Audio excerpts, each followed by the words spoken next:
तो फ्रेंड्स, स्वागत है आप सभी का सभी के अपने channel SSDS education research centre पर। तो साथियों, आज का जो ये वीडियो है इसमें SSC GD के हिंदी के और सामान्य ज्ञान के सारे क्वेश्चंस हम लोग देखेंगे। आप सभी को पता है कि साथियों हिंदी के साथियों आपके 20 सवाल हैं। तो हिंदी के साथियों आप 2 सेट देखेंगे, यानी कि 20-20 क्वेश्चंस के 2 सेट देखेंगे हिंदी के, और 20-20 क्वेश्चंस के 2 सेट देखेंगे जीके और जीएस के, यानी कि कुल मिला के साथियों ये 80 क्वेश्चंस होंगे। और आप देखिएगा कि शुरू के जो 2 सेट है यानी कि जो 40 क्वेश्चन है हिंदी के होंगे, और इसमें से आपका स्कोर कितना रहता है, मैं कहूँगा साथियों कम से कम आपका 25 सवालों का स्कोर रहना ही रहना चाहिए। और उसके बाद साथियों 40 सवाल हम लोग देखेंगे जीके जीएस के। तो साथियों क्लास आपकी स्टार्ट हो चुकी है। पहला सवाल आपकी स्क्रीन पर आ चुका है। कह रहा है कि प्रत्यक्ष का विलोम क्या होता है। देखिए, प्रत्यक्ष की अगर बात करें तो यहाँ पर परोक्ष होता है। आंसर आपका अगर ऑप्शन नंबर सी के साथ है तो बिल्कुल करेक्ट है। अब कह रहा आदमी ने ऐसा विचार नहीं करना चाहिए, आपको बताना है अशुद्धि कहाँ पर है। चलिए, यहाँ पर आदमी ने नहीं होना चाहिए, आदमी को होना चाहिए। पूरा वाक्य क्या होना चाहिए, आदमी को ऐसा विचार नहीं करना चाहिए। तो दिक्कत कहाँ पर है, अशुद्धि कहाँ पर, ऑप्शन नंबर बी में है। अगला क्वेश्चन देखिए कि इस बहाने से आपके भी दर्शन हो गए। यहाँ पर आपको बताना है अशुद्धि कहाँ पर है, बताइए।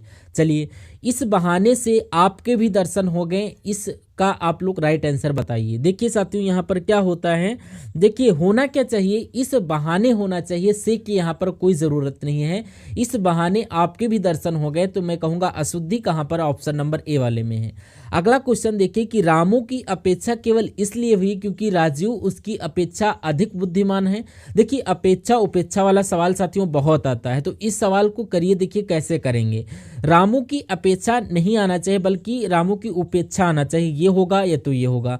अब उपेक्षा का साथियों मतलब क्या होता है, कहीं ना कहीं उपेक्षा का मतलब होता है साथियों बुराई। तो रामू की बुराई केवल इसलिए हुई क्यों, क्योंकि राजीव उसकी अपेक्षा की अगर बात करें तो अपेक्षा का मतलब होता है साथियों तुलना। तो रामू की बुराई इसलिए हुई क्योंकि राजू उसकी तुलना में अधिक बुद्धिमान है। तो यहाँ पर उपेक्षा और अपेक्षा आना चाहिए। यहाँ पर साथियों उपेक्षा आ जाएगा और यहाँ पर साथियों क्या आ जाएगा, अपेक्षा आ जाएगा। तो ये चीज़ आप लोग याद रखेंगे, सवाल बदल जाएगा लेकिन उपेक्षा अपेक्षा वाला सवाल आएगा ज़रूर। अगला क्वेश्चन कह रहा है आपकी स्क्रीन पर, त्रुटियुक्त वर्तनी वाला सवाल का चयन करिए। कौन से शब्द में दिक्कत, मूंगफली सही लिखा हुआ है, हार्दिक सही लिखा हुआ है, सम्मिलित सही नहीं लिखा हुआ, उज्जवल भी सही लिखा है। तो कुल मिला के साथियों यहाँ पर 2 बार जा आता है, दोनों बार आधा आधा जा आता है, बिल्कुल सही है। सम्मिलित गलत लिखा हुआ, तो गलत जो लिखा यही आपका राइट आंसर हो जाता है। अगला क्वेश्चन देखिए, कंटक बनना, इसका मतलब आपसे पूछा जा रहा है, इस मुहावरे का मतलब आपसे क्या होगा। देखिए, मैं कहूँगा कि तैयार होना, मूर्ख होना, घबराना नहीं, बाध होना। मैं कहूँगा बाधक होना कंटक मतलब होता है। अगला सवाल देखिए कि सारे देश भर में रोष प्रकट किया गया है, वाक्य में अशुद्ध अंश है। तो मैं अगर बात करूं कि सारे देश भर में, अब सारे भी यहाँ पर आ गया, भर भी यहाँ पर आ गया, तो ऐसे भी होना चाहिए कि सारे देश में रोष प्रकट गया, तो अब यहाँ पर भर नहीं आना चाहिए साथियों। तो दिक्कत कहाँ पर साथियों, यहाँ पर है। तो अगला सवाल देखिए आपकी स्क्रीन पर और बताइए राइट आंसर क्या होता है। चलिए देखिए, या ऐसे हो जाता साथियों कि देश भर में रोष प्रकट किया, ऐसे हो जाता। उसके बाद देखिए साथियों कह रहा है कि रिक्त स्थान के लिए दिए गए विकल्पों में उचित विकल्प चुनिए। अब बचपन के अंधे को हरा ही हरा नजर आता है, या सावन के अंधे को, या आंख के अंधे को, या बात के। तो खाली जगह में कौन सा शब्द आना चाहिए बताने की कोशिश करिए। मैं कहूँगा सावन के अंधे को हरा ही हरा नजर आता है, जिनका आंसर ऑप्शन नंबर बी के साथ मैं कहूँगा आंसर बिल्कुल आपका करेक्ट है। साथियों, आपके एग्जाम SSC GD को क्रैक करने के लिए कुछ PDF साथियों यहाँ पर मिल जाएंगी आपको। मेरा मानना है अगर आप हमारे लेक्चर को देखते हैं तो PDF की कोई ज़रूरत नहीं, आप हमारे प्लेलिस्ट में जाइए, चैनल को सब्सक्राइब करके वहाँ पर प्लेलिस्ट में SSC GD का पूरा सॉल्यूशन आपको मिल जाएगा। सॉल्यूशन के साथ इसमें हिंदी होगा, जीके होगा, रीजनिंग होगा, मैथ होगा, जो पिछली परीक्षाओं में पूछे जा चुके हैं पिछली बार। उसके अलावा साथियों 10 एक्सपेक्टेड मॉडल पेपर दिए जाएंगे, वहीं पर हल करवाया जाएगा। मैं कहूँगा पेपर यहाँ से आपका बाहर नहीं आएगा साथियों। और जो इम्पोर्टेंट करंट अफेयर के क्वेश्चंस बनते हैं वो भी आपको लेक्चर यहाँ पर मिल जाएगा। तो इस जो है लेक्चर को कैसे आप देख सकते हो, तो आपको सिर्फ और सिर्फ यहाँ पर आप लोग जाइए वहाँ पर और विजिट करिए आप लोग, और देखिए यहाँ पर कैसे क्या आपको क्लास समझ में आती हैं। तो अगर आप यहाँ पर जाते हैं तो आप लोग जाइए और वॉच करिए। आइए देखते हैं अब हम लोग यहाँ पर। अब जब आप डिस्क्रिप्शन में जाएंगे, जो पहला लिंक आपको मिलेगा वहाँ पर प्लेलिस्ट मिल जाएगी एसएससी जीडी की, तो वहाँ पर आपको हमारे जो प्लेलिस्ट में जा करके आप लोग वहाँ पर देख सकते हो। पूरी के पूरे लेक्चर यहाँ पर एसएससी जीडी के आपको मिल जाएंगे, वहीं पर आपको मिल जाएगा। और यहाँ पर आप लोग या फिर चैनल को सब्सक्राइब करके वहीं पर जाएंगे और थोड़ा स्क्रॉल करेंगे प्लेलिस्ट में, तो हर एक जो है सब्जेक्ट की अलग वाइज आपको जो है पीडीएफ जो है लेक्चर प्राप्त हो जाएंगे। जैसे केमिस्ट्री का हो चुका है आपका, और जो है केमिस्ट्री हो गया, फिजिक्स हो गया, एसएससी जीडी हो गया, और आपको मेडिकल के भी। अब यहाँ पर हम लोग बात कर लें साथियों कि शुद्ध वर्तनी की दृष्टि से कौन सा शब्द शुद्ध है। तो हस्तक्षेप ऐसे नहीं लिखा जाता है जैसे आपका ऑप्शन नंबर ए में लिखा हुआ है, ये राइट है। अगला क्वेश्चन है, खग ही जाने खग की भाषा। इस लोकोक्ति का मतलब कह रहा है कि घर की चीज का आदर नहीं होता, खग ही परस्पर झगड़ते हैं, ये नहीं। पक्षी आसमान में उड़ता है, नहीं। जो जिसकी संगत में रहता है वही उसकी बात समझता है, ये आपका बिल्कुल राइट आंसर हो जाता है। यानी कि खग ही जाने खग की भाषा, इस लोकोक्ति का मतलब पूछा जाएगा जिसकी जो संगत में रहता वही उसकी बात समझता है। अगला सवाल देखिए आपकी स्क्रीन पर, देखिए साथियों इस सवाल को और बताइए राइट आंसर क्या होता है। कह रहा है दिए गए शब्द का विलोम बताइए, यानी कि यहाँ पर कह रहा अनुरत, यानी कि अनुरत का विलोम क्या होता है। यहाँ पर अनुरत का विलोम विरत होता है, जिनका आंसर ऑप्शन नंबर डी है, बिल्कुल करेक्ट हो जा रहा। कह रहा साथियों यहाँ पर आपको बात करना है पर्यायवाची कोविद शब्द का, तो यहाँ पर इसका पर्यायवाची आपको बताना साथियों क्या होगा। फटाफट देखिए यहाँ पर और बता दीजिए कि आपका राइट आंसर क्या होगा। मैं कह सकता हूँ कि यहाँ पर विद्वान, मतलब कोविड का पर्यायवाची जो है आपका विद्वान हो जाता है। आंसर अगर आपका जो है ऑप्शन नंबर बी के साथ बिल्कुल करेक्ट है। अगला देखिए क्वेश्चन आपकी स्क्रीन पर, कह रहा पूछा जा रहा है कि गोद में स्थान पाया हुआ इसको साथियों क्या बोला जाता है। इसको साथियों यहाँ पर अंकस्त बोला जाता है, ये आपको मालूम होना चाहिए। अब अगला क्वेश्चन है, कह रहा है कि यहाँ पर रेखांकित शब्द के लिए उचित विकल्प का चयन करिए। यहाँ पर सूर्य पूर्व के उगता है, या सूर्य पूर्व में उगता है, या पास उगता है, या यहाँ होता। तो यहाँ पर ऑप्शन नंबर बी इसका राइट आंसर हो जाता है। अगला क्वेश्चन आपकी स्क्रीन पर बोला जा रहा है कि कोष का पर्यायवाची क्या होगा साथियों। यहाँ पर खजाना होगा, राइट आंसर आपका सी होगा। अब साथियों यहाँ पर काउंट करते रहना कि आपके कितने सवाल यहाँ पर सही जा रहे हैं। अब कह रहा है कि दिए गए वाक्यांश के लिए सार्थक सही शब्द बताइए, यानी कि यहाँ पर साथियों गीत रचने वाले को गायिका, ग्रंथकार, गायक या गीतकार। तो यहाँ पर मैं कहूँ गीत रचने वाले को यहाँ पर गीतकार बोला जाता है, right answer option number D के साथ।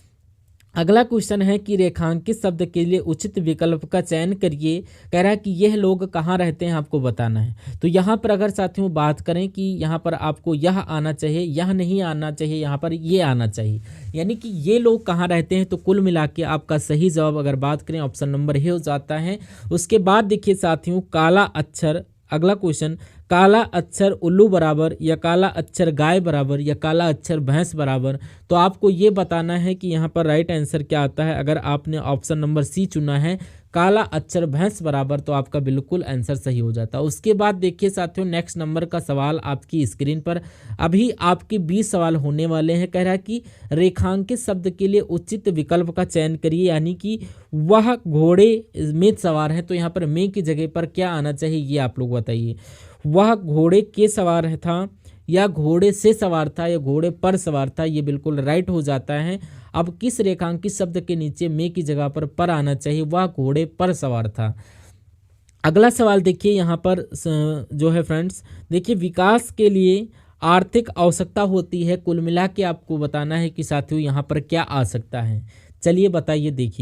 देखिए विविधता, आत्मनिर्भरता यहाँ पर होना चाहिए साथियों। क्या होना चाहिए यहाँ पर? आत्मनिर्भरता होना चाहिए, यानी कि विकास के लिए आर्थिक आत्मनिर्भरता आवश्यक होती। राइट आंसर आपका ऑप्शन नंबर बी हो जाता है। अब अगला क्वेश्चन है कि आप लोग ये बताइए कि जो सुंदर व्यक्ति होता है वो कभी खाली नहीं बैठता है, या आलसी व्यक्ति होना चाहिए, या भावहीन होना चाहिए। तो यहाँ पर साथियों जो परिश्रमी व्यक्ति होता है वो कभी खाली नहीं होता है। आंसर आपका डी के साथ जाएगा। अगला सवाल है साथियों, कह रहा है कि समुद्र, अगला क्वेश्चन आपकी स्क्रीन पर का, समुद्र के पास जाते ही डैश थकान गायब हो जाती है।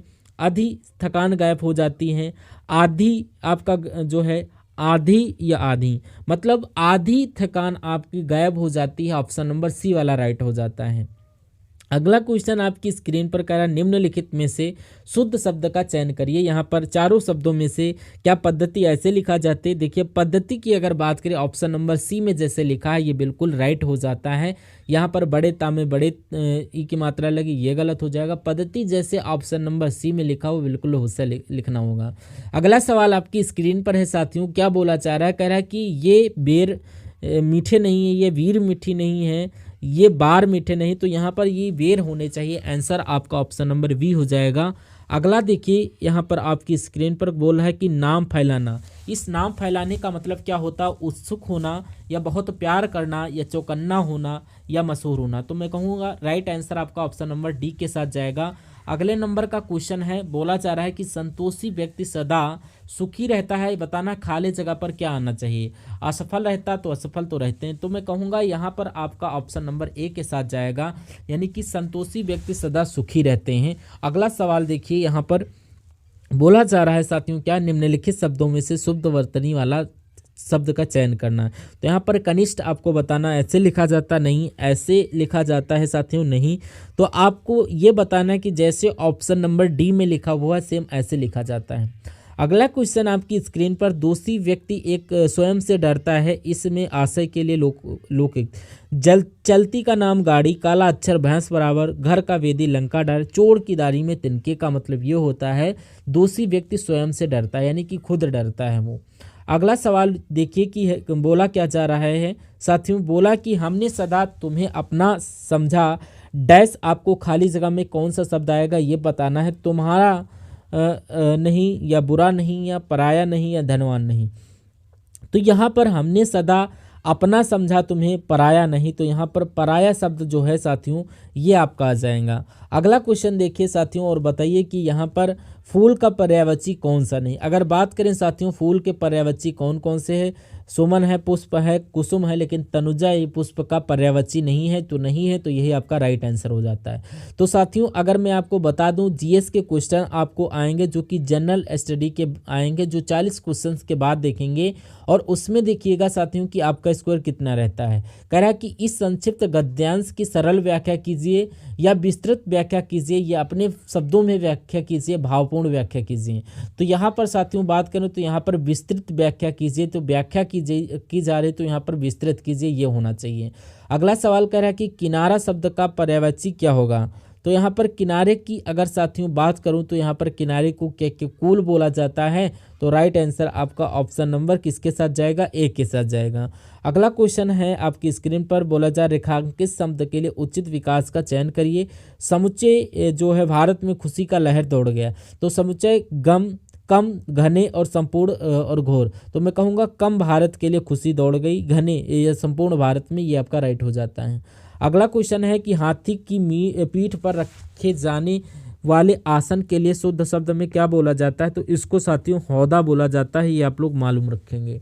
अगला क्वेश्चन आपकी स्क्रीन पर क्या बोला जा रहा है, आपसे पूछा जा रहा है कि निम्नलिखित में से वाक्य में त्रुटि वाले भाग का चयन करिए। पति पत्नी आई हैं, तो पति पत्नी आई हैं नहीं होना चाहिए, क्या होना चाहिए वो बताइए। देखिए चलिए देखिए, अच्छा त्रुटि वाले भाग का चयन करिए, तो त्रुटि आपको यहाँ पर है, देखिए पति पत्नी सही लिखा हुआ है, आय सही लिखा हुआ, आई नहीं होना चाहिए, यहाँ पर आय होना चाहिए। तो यहाँ पर आप लोग ये देखिए कि अगला क्वेश्चन आपकी स्क्रीन पर बोला जा रहा है कि उचित अनुचित का ज्ञान रखने वाले के लिए एक शब्द में क्या बोलेंगे। तो यहाँ पर चतुर बोला जाता है, दूरदर्शी या ज्ञानी या विवेकी बोला जाता है, तो ये आपको बताना है। चलिए क्या आपका राइट आंसर हो सकता है, मैं कहूँगा साथियों विवेक ही आपका राइट आंसर हो जाएगा। उचित अनुचित का ज्ञान रखने वाले को विवेक ही बोला जाता है। अगला क्वेश्चन देखिए कि निम्नलिखित वाक्य में त्रुटि वाले भाग का चयन करिए, और यहाँ पर अगर साथियों बात करें तो यहाँ पर साथियों मुझे भारी दुख हुआ, तो यहाँ पर त्रुटि कहाँ पर है, तो मुझे भारी दुख हुआ, तो यहाँ पर भारी नहीं होना चाहिए, आप लोग कह सकते हो कि बहुत दुख हुआ। और यहाँ पर आप लोग जो है अगला क्वेश्चन है कि निम्नलिखित वाक्य में त्रुटि वाले भाग का चयन करिए। मैंने कपड़े पहनने हैं, तो दिक्कत आपको कहाँ पर है ये आपको बताना है। चलिए देखिए और बताइए। देखिए यहाँ पर जो गाइस क्वेश्चन है ये बहुत ही इंपॉर्टेंट है। यहाँ पर मुझे होना चाहिए, मुझे कपड़े पहनने हैं, तो दिक्कत कहाँ पर है, ऑप्शन नंबर ए में है और यही आपका राइट आंसर हो जाता है। उसके बाद देखिए साथियों, अगले नंबर का क्वेश्चन है, कह रहा है कि रेखांकित शब्द के लिए उचित शब्द का चयन करिए। उन्होंने इस बात पर आपत्ति प्रकट की है, तो ये दिक्कत साथियों कहाँ पर है मुझे बताइए। चलिए, उन्होंने इस बात पर आपत्ति प्रकट की है डैश पर। देखिए, तो रेखांकित शब्द की अगर बात करें तो यहाँ पर रेखांकित शब्द की मैं अगर बात करूँ तो ये रेखांकित हो गया। तो इसकी जगह पर आपको बताना है क्या आना चाहिए, तो मैं कहूँगा सिर्फ यहाँ पर आपत्ति आएगा, प्रकट वगैरह नहीं आएगा। तो कुल मिला के उन्होंने इस बात पर आपत्ति की है, ये बिल्कुल आपका शुद्ध वाक्य हो जाएगा और यही आपका बिल्कुल सही और बिल्कुल सटीक जवाब हो जाता है। बहुत बढ़िया, वेरी गुड क्लास। तो साथियों यहाँ पर आप लोगों ने देखा कि 40 सवाल देख लिया है कि यहाँ पर 40 सवाल आपने पूरे हिंदी के। अब यहाँ पर साथियों अगर मैं बात करूँ तो कौन से सवाल चलेंगे, तो आप लोग देखेंगे 44 सवाल सामान्य ज्ञान के और इन सामान्य ज्ञान के 40 सवालों में से देख के बताएगा कितना आपका स्कोर गया है, कितने क्वेश्चन आपके सही हैं। तो प्रसिद्ध गायत्री मंत्र जो है ये कहाँ से लिया गया है, तो ये आपको याद रखना है, ऋग्वेद से लिया गया है। Right answer option number C. अगला क्वेश्चन है कि पुस्तक कथा सरित सागर किसने लिखा था, या मैं कहूँगा सोमदेव जी के द्वारा ये लिखी गई है। अगला क्वेश्चन बोला जा रहा है क्या कि दिल्ली के सुल्तान का पद संभालने के लिए यहाँ पर जो बलवन हैं ये कहाँ के प्रधानमंत्री थे, तो मैं कहूँगा नसीरुद्दीन जो हैं, ये आपका राइट आंसर हो जा रहा है। और अगला क्वेश्चन आपकी स्क्रीन पर बोला जा रहा कि संविधान की उद्देशिका प्रस्तावना का संशोधन कितनी बार किया गया था, मैं कहूँगा राइट आंसर आपका ऑप्शन नंबर सी हो जाता है। साथियों ये सभी के सभी सवाल आपको तैयार करना है और कोशिश करिए ये सभी सवाल आप लोग इसी क्लास में तैयार करिए। अब कह रहा है कि प्रारंभ के में कितने मौलिक अधिकार दिए गए, तो यहाँ पर साथियों 7 मौलिक अधिकार दिए गए थे। और अगला सवाल देखिए साथियों कि निम्नलिखित में से वह मौलिक अधिकार कौन सा है जिसे डॉक्टर भीमराव अंबेडकर के अनुसार संविधान का दिन बोला जाता है, तो साथियों संवैधानिक उपचारों के अधिकार को बोला जाता है। और ये किसके अनुसार बोला गया है, तो ये साथियों डॉक्टर भीमराव अंबेडकर के द्वारा बोला गया है। अगला सवाल देखिए साथियों कि कह रहा है संविधान सभा में किसने कहा था कि सरकारी नीति के नीति निर्देशक जो कर्मचारी हैं वो बैंक में किस चेक की तरह है जिसका जो भुगतान बैंक अपने चेक के रूप में करता है। तो ये किसके द्वारा कहा गया था, तो ये केडी शाह के द्वारा कहा गया था। ये आप लोग याद रखेंगे, right answer option number A हो जाता है। अगला देखिए कह रहा है कि संघ लोक सेवा आयोग के सदस्यों की नियुक्ति किसके द्वारा की जाती है, तो यहाँ पर संघ लोक सेवा आयोग के जो सदस्य हैं उसकी नियुक्ति कौन करते हैं, साथियों यहाँ पर राष्ट्रपति करते हैं। अगला क्वेश्चन देखिए कि भारत के अटॉर्नी जनरल की नियुक्ति कौन करते हैं, तो यहाँ पर ये आपका राष्ट्रपति ही करता है।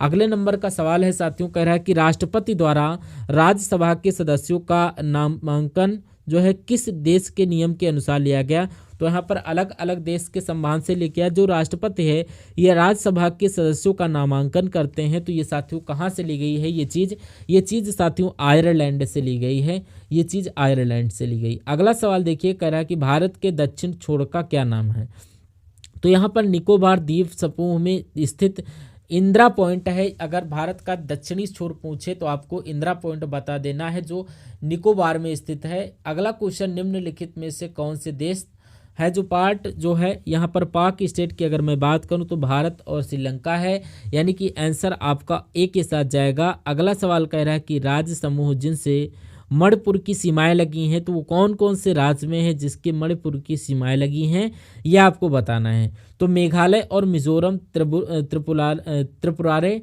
या असम या मिजोरम, तो ये आपको ये बताना है कि जो मणिपुर की जो सीमा से टच है वो नागालैंड है, असम है और मिजोरम है। और उसके बाद देखिए अगला क्वेश्चन है कि निम्नलिखित में से वह राज्य कौन सा है जिसकी सीमा म्यांमार में नहीं लगती है, तो वो साथियों कौन सा राज्य है, वो असम है। और अगला सवाल देखिए साथियों कह रहा है कि अंडमान द्वीप समूह और निकोबार द्वीप समूह किस तरह से एक दूसरे से अलग किए गए हैं, तो ये साथियों 10 डिग्री के द्वारा ये अलग किए गए हैं। अगर आपका क्वेश्चन का आंसर ए वाला है तो बिल्कुल करेक्ट हो जाता है।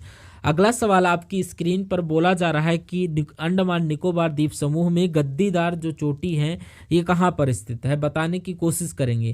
तो ये साथियों उत्तरी अंडमान में स्थित है। अंडमान निकोबार द्वीप समूह में गद्दीदार चोटी कहाँ पर स्थित है, उत्तरी अंडमान में स्थित है। अगला सवाल आपकी स्क्रीन पर कह रहा है कि कौन सी पर्वत श्रेणी भारत में स्थित है। तो कौन सी पर्वत श्रेणी भारत में स्थित है, तो मैं कहूँगा पीर पंजाल जो पर्वत श्रेणी है ये भारत में स्थित है। राइट आंसर आपका ऑप्शन नंबर डी हो जाएगा। अगला सवाल आपके स्क्रीन पर प्रेजेंट हो रहा है, कह रहा क्या, कह रहा संपूर्णा की रानी कहते हैं। पंचमढ़ी जो पर्वत स्थल है इसको संपूर्णा की राजधानी कहते हैं, या महेंद्रगिरी पर्वत को बोलते हैं, या कामन पर्वत को बोलते हैं। तो मैं कहूँगा जो पंचमढ़ी पर्वत श्रृंखला की अगर मैं बात करूँ साथियों, तो यहाँ पर पंचमढ़ी जो स्थल की मैं बात करूँ तो ये संपूर्णा की रानी बोला जाता है। ये क्वेश्चन इंपॉर्टेंट है। अगला सवाल है, कह रहा कि जो बॉल पेन है ये किस सिद्धांत पर कार्य करता है। ये साथियों गुरुत्वीय बल पर कार्य करता है। किस पर कार्य करता है, गुरुत्वीय बल पर कार्य करता है। जो right answer option number C में हो जाता है। अगला देखिए कि लैंप की बत्ती में तेल किसके कारण ऊपर उठता है। तो साथियों ये किस कारण की वजह से ऊपर उठता है, तो ये साथियों केशिकत्व की वजह से जो है ऊपर उठता है। Right answer option number B हो जाता है। अगला सवाल देखिए साथियों कि टेलीविज़न का आविष्कार किसके द्वारा किया गया था। तो ये साथियों जे.एल. बेयर्ड के द्वारा किया गया था। साथियों जे.एल. बेयर्ड के द्वारा, यानी कि हॉर्नबिल जो अगला क्वेश्चन है कह रहा है कि हॉर्नबिल जो फेस्टिवल है जिसे त्योहारों का त्यौहार बोला जाता है साथियों, ये कहाँ मनाया जाता है। तो ये साथियों आपका नागालैंड में मनाया जाता है, आपको याद रखना है। अगला क्वेश्चन आपकी स्क्रीन पर है कि अगर बात करूँ कि निम्नलिखित में से किस नृत्य का शास्त्रीय रूप कौन सा है। तो यहाँ पर नृत्य का शास्त्रीय रूप की अगर मैं बात करूँ तो यहाँ पर राइट आंसर आपका साथियों क्या हो जाएगा, वो आपका हो जाएगा ऑप्शन नंबर ए। और अगला क्वेश्चन है साथियों कि हरिप्रसाद चौरसिया किस वाद्य के वादन के लिए विख्यात हैं। तो राइट आंसर ऑप्शन नंबर किसके साथ जाएगा साथियों, बी के साथ जाएगा। अगला क्वेश्चन है, कह रहा है कि गुरु गोपीनाथ प्रतिपादक थे। तो ये कथकली के प्रतिपादक थे। ऐसे भी पूछा जा सकता है कि कथकली के प्रतिपादक कौन थे, तो गुरु गोविंदनाथ। अगला देखिए, कह रहा है कि भारत में नृत्य नाटक और संगीत के बढ़ावा देने के लिए जिम्मेदारी निम्नलिखित में से किसकी है। तो ये साथियों किसकी है, संगीत नाटक एकेडमी की है। नृत्य नाटक संगीत के विकास को बढ़ावा देने की जिम्मेदारी ये संगीत नाटक एकेडमी की है। उसके बाद साथियों अगले नंबर का सवाल आपकी स्क्रीन पर, इस सवाल को देखिए और बताइए राइट आंसर क्या होगा। कह रहा है निम्नलिखित में से कौन सी साहित्यिक रचना आर के नारायण के द्वारा लिखित नहीं है। तो मैं कहूँ आर के नारायण के द्वारा जो है आपकी मालगुडी डेज है लिखी है। स्वामी एंड हिज फ्रेंड ये लिखित है आर के नारायण के द्वारा, ये भी आप लोग ध्यान रखेंगे। गाइड की अगर बात करें तो ये भी इन्हीं के द्वारा लिखी, लेकिन गार्डनर की अगर बात करें तो इनके द्वारा लिखी नहीं है, और जो नहीं है यही है आपका राइट आंसर। अगला सवाल देखिए, कहा जा रहा है कि सीटीवीटी का पूरा रूप क्या है। तो सीटीवीटी का पूरा रूप आपसे पूछा जा रहा है, बताइए साथियों। देखिए कॉन्टिन्यू टेस्ट बैंक यूनिटी जो है आपका, या कॉन्टिन्यू आपका बेस्ट जो है सीटीवीटी का फुल फॉर्म आपका साथियों कॉन्टिन्यूड टेस्ट बेस्ड ट्रीटमेंट होना चाहिए। आंसर आपका वी हो जाएगा। उसके बाद देखिए कि नगोल्ट्रम किस देश की मुद्रा है। तो ये साथियों भूटान की मुद्रा है। आंसर आपका डी हो जाता है। अगला क्वेश्चन देखिए साथियों, कह रहा कि संयुक्त राष्ट्र संगठन का मुख्यालय कहाँ पर है। तो इसके मुख्यालय की अगर बात करें साथियों जिनेवा में नहीं, न्यूयॉर्क में इसका मुख्यालय है। न्यूयॉर्क में इसका मुख्यालय है, आप लोग याद रखेंगे। अगला क्वेश्चन आपकी स्क्रीन पर कह रहा है कि भारतीय स्टेट बैंक का मुख्यालय कहाँ है। तो इसकी अगर बात करें तो साथियों इसका मुख्यालय मुंबई में है। कहाँ पर है इसका मुख्यालय, मुंबई में। उसके बाद देखिए साथियों कि गुट निरपेक्ष राष्ट्र का प्रथम सम्मेलन आपका कहाँ पर हुआ था। तो ये साथियों बेलग्रेड, यानी कि ये आपका जो प्रथम सम्मेलन कहाँ पर हुआ था, बेलग्रेड में हुआ था। राइट आंसर आपका ए हो जाता है। अगला क्वेश्चन है कि निम्न में से दादा साहेब पुरस्कार का प्राप्तकर्ता कौन नहीं था। तो अगर यहाँ पर बात करें साथियों, दादा साहेब फाल्के पुरस्कार पृथ्वीराज कपूर को मिल चुका था, श्रीमती कानन देवी और श्रीमती देविका रानी को, लेकिन जेमिनी गणेशन को नहीं प्राप्त हुआ था। अगला क्वेश्चन देखिए कि वह प्रथम महिला कौन थी जिसने 7 प्रमुख सागर तैरकर पार किया था, ये बताना है। तो इनका नाम साथियों बुला चौधरी है। तो बुला चौधरी ऐसी प्रथम महिला हैं जिन्होंने 7 प्रमुख सागर तैरकर पार किए थे। राइट आंसर भी हो जाता है। अगला क्वेश्चन है साथियों कि भारतीय न्यूक्लियर विज्ञान का जनक किसे कहा जाता है। तो इनका नाम होवी जे बाबा है। तो इनको ही भारतीय जो है विज्ञान का जनक बोला जाता है न्यूक्लियर के क्षेत्र में। अगला क्वेश्चन कि विश्व का एकमात्र तैरता हुआ राष्ट्रीय उद्यान केबुल लामजाओ की अगर बात करें साथियों तो ये कहाँ पर स्थित है, तो ये तो साथियों मणिपुर में स्थित है। कहाँ पर स्थित है साथियों, मणिपुर में स्थित है। अगला देखिए साथियों क्वेश्चन जो है नगरहोल नेशनल पार्क ये कहाँ स्थित है, तो ये साथियों कर्नाटक में स्थित है। ये आपको याद रखना है, ये कर्नाटक में है, याद रखना। आंसर आपका ऑप्शन नंबर बी के साथ जाएगा। नेक्स्ट नंबर का सवाल है आपकी स्क्रीन पर साथियों कि काजीरंगा राष्ट्रीय उद्यान, काजीरंगा राष्ट्रीय उद्यान किसके लिए प्रसिद्ध है, तो ये साथियों अगर इसकी बात करें तो ये गैंडे के लिए जाना जाता है। आंसर आपका ए के साथ जाएगा। अगला सवाल कह रहा है साथियों कि संपूर्णा और विघ्न के बीच कौन सी नदी बहती है, तो यहाँ पर अगर बात करें कौन सी नदी बहती है तो यहाँ पर नर्मदा नदी बहती है, ये आप लोग याद रखेंगे। अगले नंबर का सवाल आपकी स्क्रीन पर कहा जा रहा है साथियों कि किस अनुच्छेद के अनुसार राज्य विधान परिषद बनाई गई या समाप्त की जा सकती है, तो यहाँ पर साथियों अगर बात करें अनुच्छेद 169 आप लोग ध्यान रखेंगे, क्योंकि इस अनुच्छेद के अनुसार ही राज्य विधान संविधा परिषद बनाई या समाप्त की जाएगी। आंसर अगर आपका ऑप्शन नंबर डी के साथ है तो मैं कहूँगा आंसर आपका बिल्कुल करेक्ट है। बहुत बढ़िया, वेरी गुड क्लास। तो ये साथियों क्लास आपको कैसी लगी कमेंट सेक्शन में एक बार जरूर बताइएगा। इस वीडियो को लाइक करिएगा, अपने मित्रों के साथ शेयर करिएगा, और अगर आप वाकई में सिलेक्शन लेना चाहते हैं, जो हर क्लास जो भी मैं आपको देता रहता हूं, जितने क्वेश्चन उस क्लास में दिए जाएं, जीके के हो, हिंदी के हो, रीजनिंग के हो, मैथ के हो, तो उन सभी क्वेश्चंस को आपको तैयार करना है, क्योंकि वहां से साथियों ये समझ लीजिए तकरीबन आपका 85% पेपर फंसेगा।